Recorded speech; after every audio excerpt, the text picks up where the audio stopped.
Alamin ang latest weather update ngayon dito sa Sir Aris Official Weather News Today.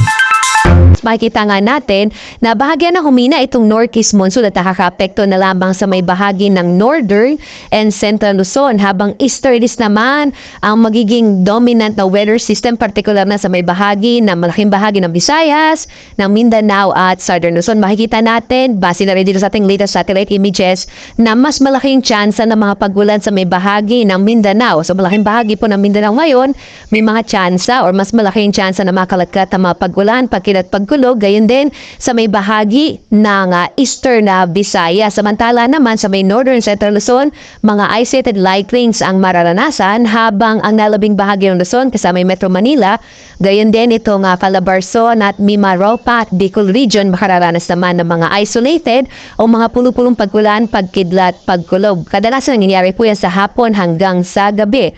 Samantala naman, wala tayong minomonitor na anumang low pressure area, wala rin tayong bagyo sa loob at labas ng Philippine Area of Responsibility. Ngayong buwan nga ng Pebrero, walang nabuong bagyo sa loob ng PAR. Kadalasan po, base sa mga records natin, yung buwan ng Pebrero, Marso hanggang April, pinakakaunti yung mga nabubuong bagyo dito sa loob ng Philippine Area of Responsibility. So asahan po natin this coming weekend, generally, fair weather sa malaking bahagi ng ating bansa at medyo mainit na panahon yung mararanasan, lalong-lalo na sa may area ng Southern Luzon, Visayas at malaking bahagi rin ng Mindanao.